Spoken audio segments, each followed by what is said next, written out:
ನೋಡಿ, 5 ಗ್ಯಾರಂಟಿಗಳನ್ನ ಜಾರಿಗೊಳಿಸಿದ್ದು ಸುಳ್ಳ.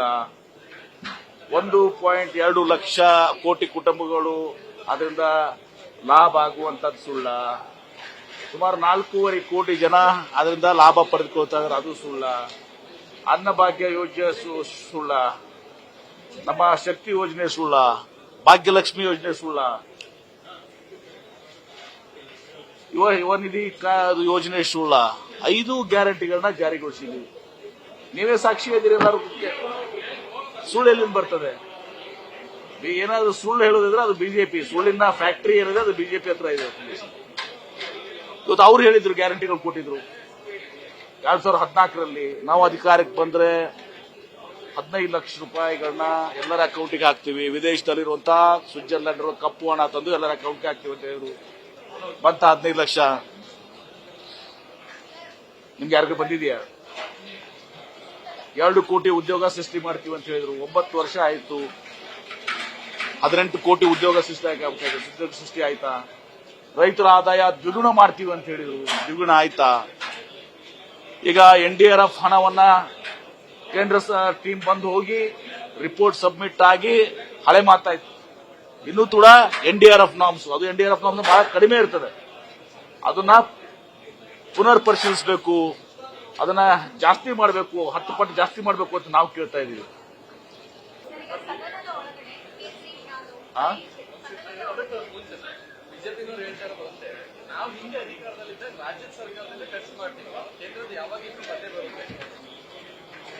ನೋಡಿ, ಯಾವಾಗಲೂ ಕೂಡ ಕೇಂದ್ರ ಸರ್ಕಾರದ ನೆರವು ತತ್ಕ್ಷಣ ಬರ್ತದೆ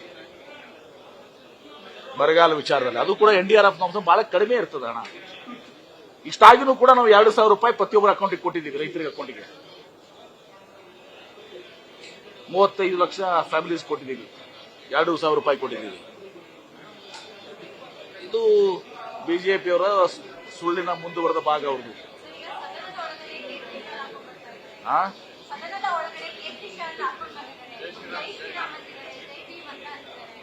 ಜೈ ಭೀಮ್ ಅವರಂದಿಲ್ಲ, ನಾವು ಹೇಳಿದ್ವಿ. ನಾವು ನೋಡಿ, ನಾವು ಜೈ ಬಸವಣ್ಣ ಅಂತೀವಿ, ಜೈ ಭೀಮ್ ಅಂತೀವಿ, ಜೈ ವಾಲ್ಮೀಕಿ ಅಂತೀವಿ, ಜೈ ಶ್ರೀರಾಮು ಅಂತೀವಿ, ಎಲ್ಲವೂ ಅಂತೀವಿ. ಈಗ ನಮ್ಮ ರಾಜ್ಯಕ್ಕೆ ಬಸವಣ್ಣ ಅವ್ರನ್ನ ಸಾಂಸ್ಕೃತಿಕ ನಾಯಕನಾಗಿ ಮಾಡಿದ್ದೀವಿ. ಯಾಕೆ ಸಾಂಸ್ಕೃತಿಕ ನಾಯಕನಾಗಿ ಮಾಡಿದ್ದೀವಿ? ಸರ್ವಧರ್ಮವನ್ನ, ಸರ್ವ ವರ್ಗದವ್ರನ್ನ, ಜಾತ್ಯತೀತವಾಗಿರುವಂತ ರಾಷ್ಟ್ರಕವಿ ಕುವೆಂಪು ಅವರು ಹೇಳಿದಂಗೆ ಸರ್ವ ಜನಾಂಗದ ಶಾಂತಿಯುತ ಊಟ ಅಂದ್ರೆ ಅದರ ಸಿದ್ಧಾಂತಗಳು ಬಸವಣ್ಣವರ ಸಿದ್ಧಾಂತಗಳು. ಆ ಒಂದು ಸಿದ್ಧಾಂತಗಳ ಮೇಲೆ ಇವತ್ತು ಕರ್ನಾಟಕ ರಾಜ್ಯ ಮತ್ತು ನಮ್ಮ ಕಾಂಗ್ರೆಸ್ ಪಕ್ಷ ನಡೆದಿದೆ.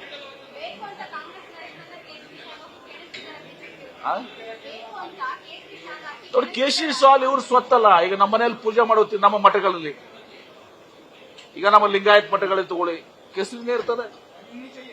ನಮ್ಮ ದೇವಸ್ಥಾನಗಳ ಮೇಲೆ ಕೇಸರಿನೇ ಇರ್ತದೆ. ನಾವು ಪೂಜೆ ಮಾಡುವಾಗ ಬಿಳಿ ದಟ್ಟ ಹರಿಸಿದ್ರು, ಪೂಜೆ ಮಾಡುವಾಗ ಕೇಸರಿ ಇಟ್ಕೊಂಡು ಬಳಸ್ಕೊಂಡು ಮಾಡ್ತೀವಿ. ಕೇಸರಿಯಲ್ಲಿ ಇವ್ರು ಸ್ವತ್ತ, ಅದು ಅವ್ರು ತಿಳ್ಕೊಂಡ್ಬಿಟ್ಟಿದ್ರೆ ಹಂಗೆ. ಧನ್ಯವಾದಗಳು, ಥ್ಯಾಂಕ್ ಯು. ನ್ಯೂಸ್ ಫಸ್ಟ್, ನಿರ್ಭೀತಿಯಿಂದ ನಿಮ್ಮ ಪರವಾಗಿ.